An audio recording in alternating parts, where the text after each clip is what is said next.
Imagine waking up in the middle of the night, your chest tight, breath shallow, heart pounding like it knows something you don't. There's no monster under the bed, no real danger outside the door, and yet your body behaves like the apocalypse has arrived. What if this wasn't a malfunction?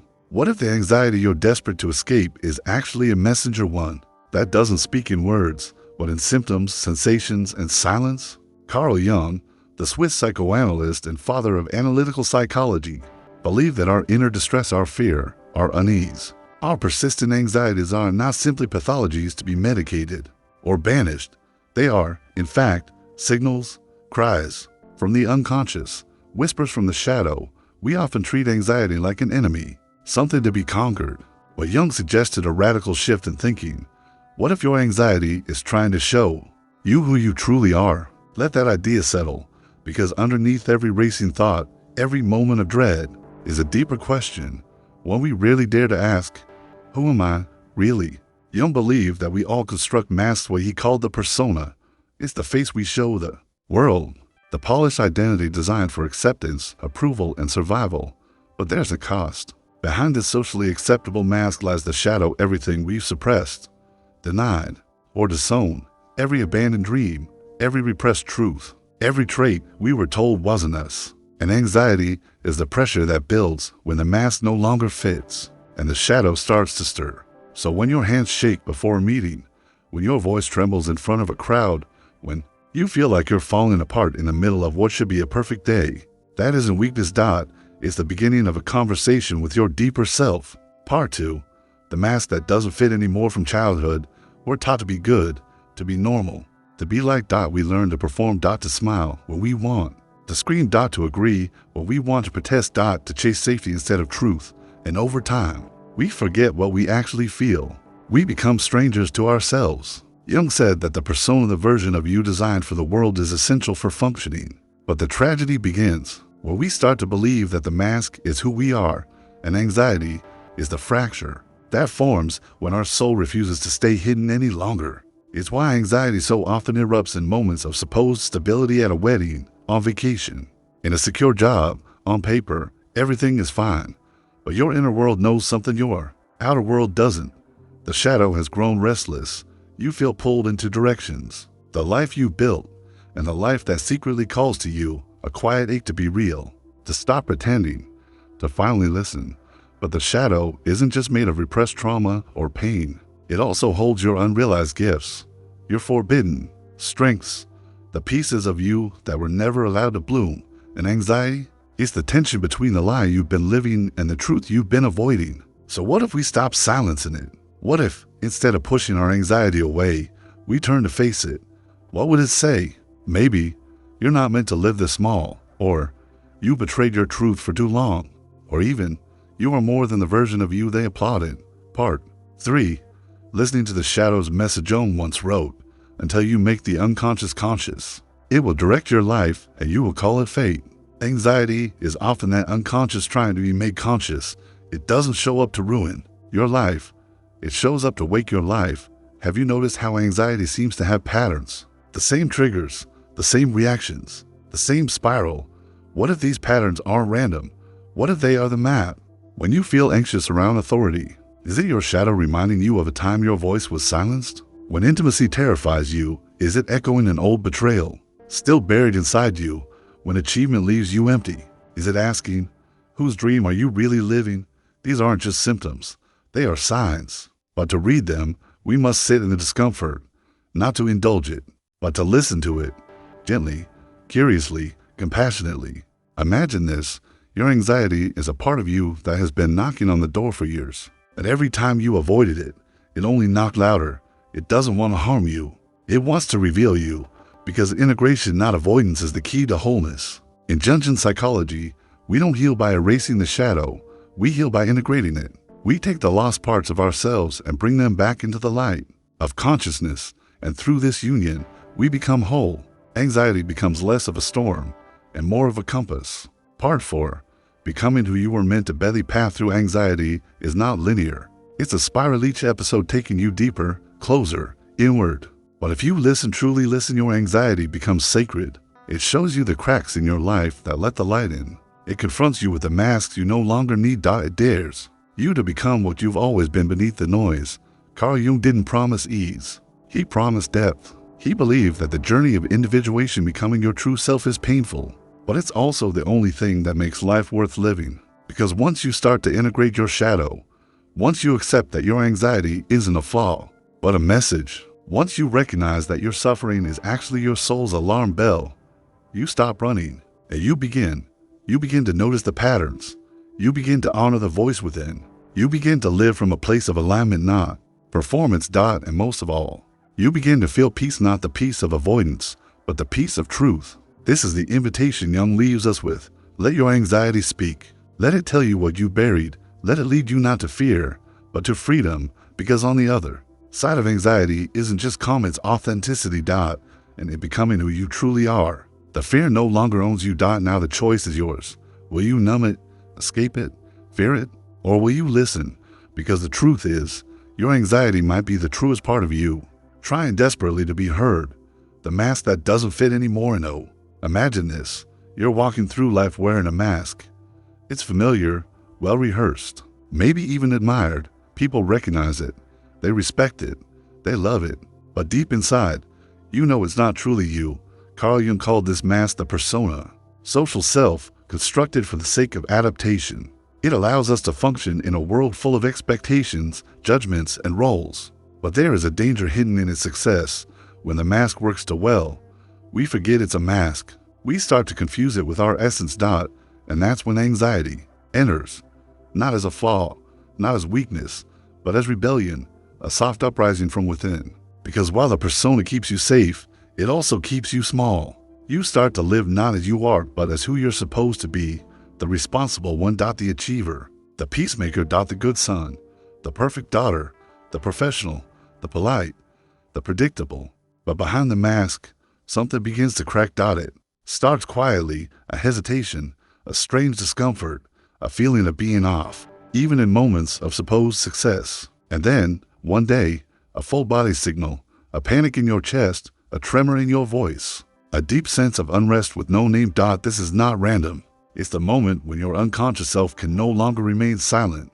The moment your shadow starts to surface. Jung defined the shadow as everything you've rejected, denied, or hidden about yourself. Not just the bad, but also the powerful, the emotional, the vulnerable, the gifted, the free.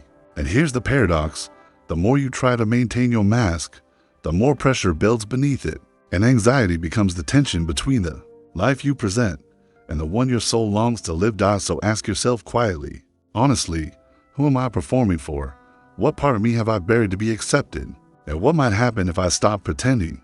You see, anxiety doesn't always come from danger. Sometimes it comes from misalignment, when the person you're being isn't the person you were meant to become. This is why anxiety often visits us in moments that seem, on the surface, safe. A stable job, a steady relationship, a life that looks fine from the outside but feels hollow from within, because your body knows. It remembers the dreams you silenced. It carries the grief of the self you abandoned. It aches for the life you were too afraid to choose. And so, the anxiety comes like a teacher no one invited, an unrelenting mirror, a cracked reflection asking you to look deeper. You might try to outrun it through work, distraction, success, even therapy aimed solely at fixing the symptoms. But what if anxiety isn't asking to be fixed? What if it's asking you to listen? You see, in Jung thought, anxiety isn't merely an illness. It's a signal, a psychological alarm that your psyche has become divided. The self you've cultivated no longer reflects the self you're becoming, and that's not pathology. That's transformation. Jung believed that wholeness requires tension. That true growth happens not by eliminating discomfort, but by integrating what we've been told to reject. So the anxiety you feel when you set boundaries, that might be your shadow stepping forward with strength. The panic before you speak your truth, that might be the real you trying to emerge. The unease you feel in a life that should be enough, that's the voice of a deeper self whispering, this is not it. This is the work of individuation, the journey Jung believed every soul is called to take. A path not toward perfection, but toward wholeness. And here's the key. The shadow doesn't go away when you ignore it. It becomes louder. It shows up in your relationships, in your body, in your decisions. It becomes the life you didn't choose, but now must live, until one day You stop. You stop running. You stop blaming. You stop hiding. And instead, you turn toward your fear. You sit with your anxiety not as an enemy but as a messenger. And you ask, what have I not allowed myself to feel? What part of me have I left behind to be accepted? What would it mean to live as all of me, not just the parts they applauded? And slowly, your life begins to shift. You cry for reasons you can't explain. You feel rage you thought you weren't allowed to feel. You mourn a version of yourself that was never truly yours. And through this unraveling, something else rises, a quieter presence, more grounded, more real, more you. Not the mask, not the shadow, but the person who holds them both and becomes whole in the process. Because Jung knew something most people spend a lifetime avoiding. The goal of life is not to be comfortable, it's to be authentic. And sometimes the first step to authenticity is anxiety. Listening to the shadow's message. Close your eyes for a moment. Now ask yourself, when was the last time I truly listened to my fear, not to silence it, but to understand it? In Jungian psychology, fear, discomfort, and especially anxiety are not flaws in the system. They are the system speaking. They are the language of the soul trying to reach you because the rational mind often refuses to. You see, your conscious mind may dismiss the unease, but the unconscious never lies. Carl Jung believed that the unconscious doesn't communicate through logic or language. It speaks in symbols, dreams, symptoms, and yes, through anxiety. When we try to treat anxiety without decoding it, it's like silencing a fire alarm while the fire still burns. Anxiety is not just telling you something's wrong, it's telling you that something's missing. And often, that something is you. Let's go deeper. Every time you feel a rush of panic, for no clear reason, that's not randomness. It's a message, or possibly from a version of yourself you forgot existed. A version you abandoned long ago in exchange for safety, approval, or control. So what if we change the question? Instead of asking, how do I make this anxiety go away? Ask, what part of me is trying to come back? Jung spoke often about projection, how we cast our disowned traits onto others. But this isn't just about people. We project onto the world itself. We turn our fear into phobias, our wounds into control mechanisms, our pain into perfectionism. But beneath all that armor is a part of us that just wants to be heard, not cured, not fixed, just seen. Anxiety is the protest of the unseen self, and when we ignore it, it grows louder. It leaks into our relationships, our careers, our health, our sense of meaning.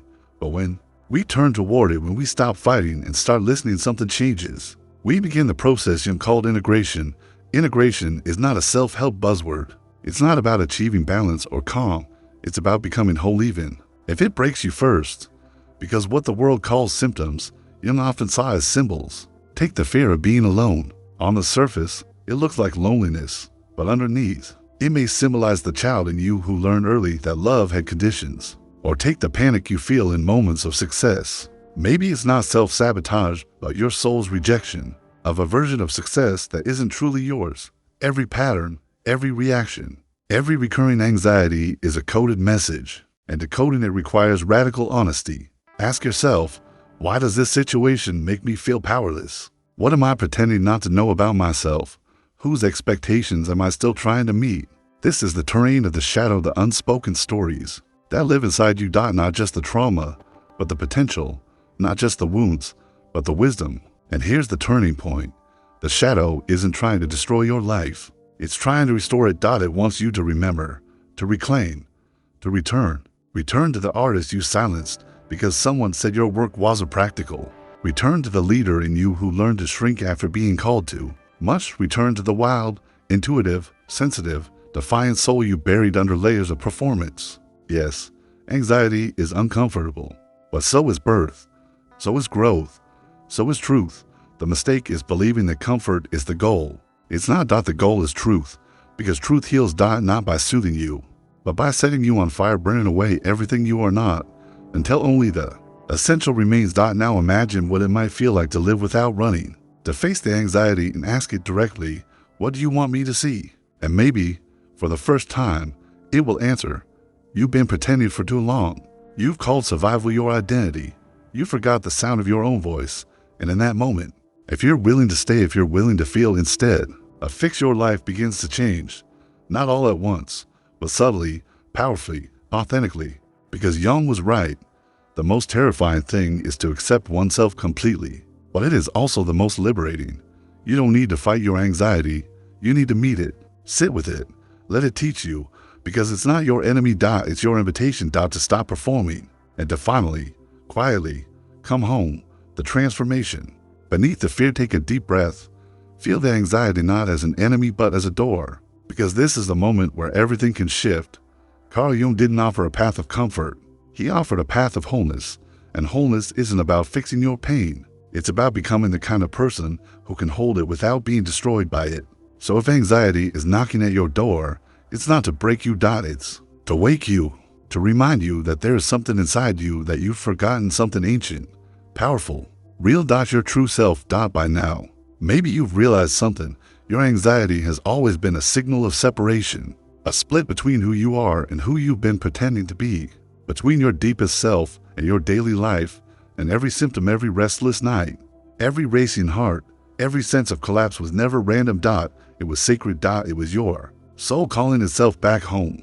But Jung warned us, transformation requires courage, because to become who you truly are, you must first let go of who you thought you were. That is the true fear, not the fear of failure or rejection or the unknown, but the fear that your entire identity might have been built on something false. And yet, that's where freedom begins. Not by adding more layers, but by peeling them away. By sitting with the discomfort. By listening to what hurts. By accepting the shadow not as a flaw, but as a forgotten friend. So what happens when you finally integrate the shadow? Something remarkable. The parts of you that once caused suffering begin to transform. Your sensitivity becomes intuition. Your self-doubt becomes humility. Your panic becomes presence. Because when you stop running, you stop fragmenting. And what was once unbearable becomes useful, even beautiful.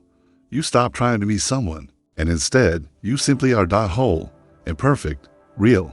Jung called this process individuation, not becoming someone new, but remembering who you've always. And beneath the noise. It is the soul's return to itself. And here's the truth. Most people never get this far. They numb the symptoms, distract themselves, stay asleep. But you are waking up.